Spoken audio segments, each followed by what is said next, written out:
Have you ever noticed how some of the smallest gestures in life can mean the most to you? I think of a particular example of someone who takes the time to pull you aside and say, hey, you seem a little down.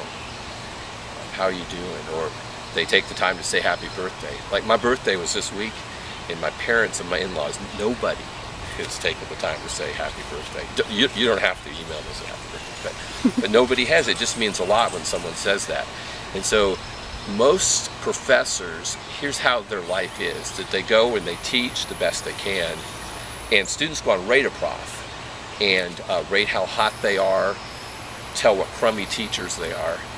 In their departments, they compare themselves with each other about how great they are, how stupid you are. It is a very hostile environment. And so the whole idea behind Thank a Prof is that there's exceptional power in our students just taking time to say thank you. Thank you is something that should be true of us in the gospel, but it gives us a great ministry opportunity. So for example, I think at Duke they did a favorite faculty sort of event, and a student was talking about how hostile the prof was. She didn't want to make time for him to come by and see him. He comes by, she doesn't know who he is, and he said, you know, I've never had a chance to say thank you for your efforts. And he said she smiled like he's never seen her ever smile before, and she went with him.